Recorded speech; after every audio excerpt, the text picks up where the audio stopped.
Up. The topic for today is blueprint for delivering results. Fantastic topic, broad topic. Nobody can get away whether results at home, results in the workplace, results with your body in terms of health, results in terms of social plans that you have. Nobody can get away from the fact that they need to deliver results across various spectrum in their lives.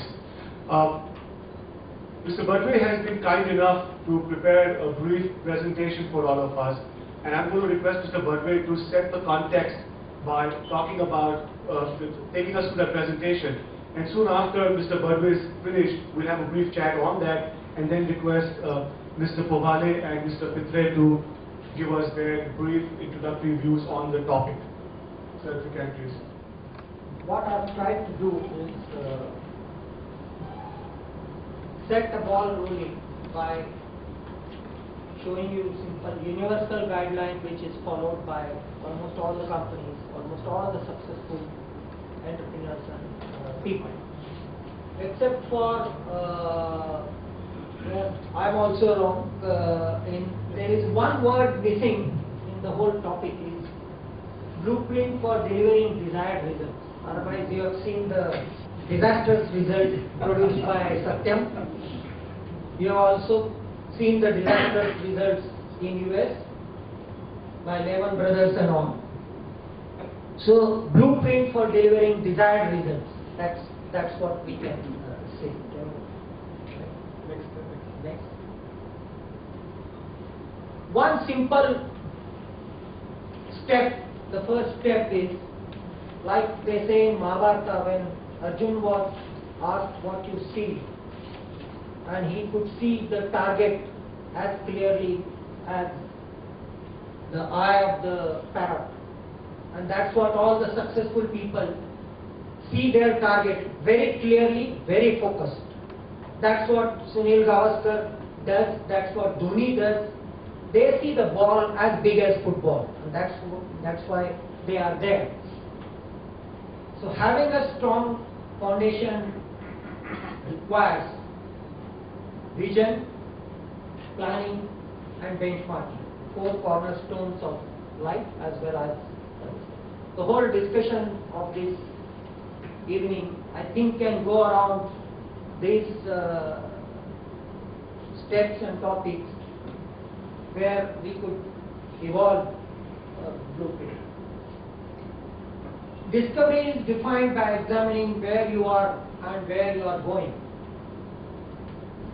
That's the destination, that's what all the companies do by doing first SWOT analysis. That's what you do in discovery. You do a SWOT analysis, you go to discover where you are and then set out your vision, which is called in a balanced scorecard parlance. Many of you will study the balanced scorecard. In the balanced scorecard parlance, it is called a destination perspective. Unless, like Arjuna saw the parrot, unless you see your goal and the vision, unless you see the destination very, very clearly, the blueprint for delivering results is what are you delivering results in what context? What is it for? So you must see the destination very, very clearly. So that's the destination for it.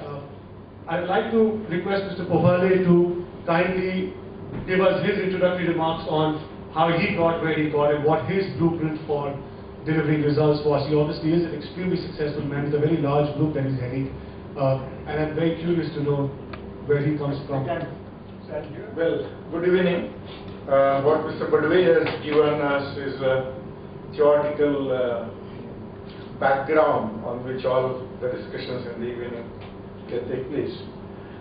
I presume that in the crowd there are students, there are certain professionals and also staff from TASMAC. You see, I had been an entrepreneur. I was teaching and then later on I started my own business. I never served in the classical sense in any industry or any commercial organization. So when I look at these kind of presentations, I always get perplexed, because when you begin, you have really nothing. And all these big terms, terminologies, can only confuse you furthermore. That's what I believe. Sincerely, I believe that. As a beginner in entrepreneurship, or as a beginner in a profession when you are serving somewhere, your perspective is very narrow, because that's the beginning. Supposing you have served for 20 years and then you come out and then you start your own business, it's a different perspective. Supposing you have served in a commercial organization for 20 years and then you are looking at the further growth of that organization or starting something new in that organization. All this background scenario is very much essential and needed and useful. So I don't know what step you would consider yourself to be and look at this. According to me, there is no concrete formula for success. It can't be. Success is dependent on so many things.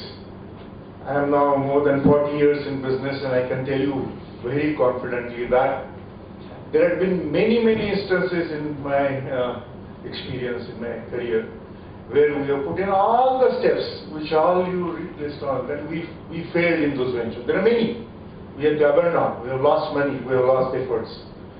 And there have been many instances where you never imagined that kind of success came in. So I am not a fatalist, I am not a person who believes in fatalism. But at the same time, what is left in your hand is, as he says, you do your own SWOT. You think what your strengths and opportunities and weaknesses and threats are. And then with that limited background, only you are forced to take decision. You can't be idealist. You can't have umpteen amount of resources. Your resources are limited. Your people with you are limited. You know, I remember my early days when we started doing what we call as corporate planning. There was a very eminent consultant from one of the most eminent institutions in those days. He came near us. We spent more than one and a half years, and then I suddenly realized that whatever this fellow is talking, except me, nobody in my organization is understanding that. Because I don't have the organizational structure to take on that and develop on it. I do that. I'm going to request Mr. Pitre to give us his introductory remarks. Very good. Obviously, Mr. Neogi and Mr. Dua believe in presenting variety to you.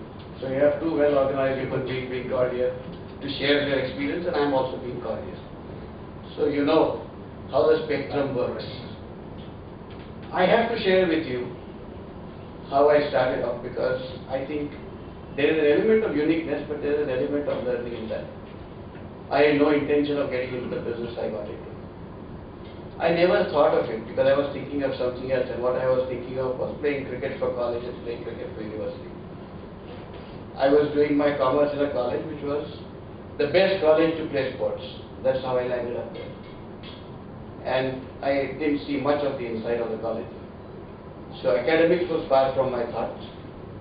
What I wanted to do was far from my thoughts. My mother in her own way had started her activity. She was struggling like anyone could struggle, primarily because she started in a technical activity which she didn't have any background of. My father was an HR professional, and he rose to be the senior most person in some of the best companies, which included L&T, Tata's. His grounding was in Hindustan Lever, which he said was probably the best grounding you can get at that point in time for management students. So on one hand, I had my father who had all these things which Mr. Barware very eloquently put forward, all of which made sense. On the other hand, here was a youngster who didn't know what he was supposed to do, had no concept of where he wanted to go, and was forced to get into an activity simply because somebody needed to help and nobody would work for this company which can't pay. So that's how I started off. I spent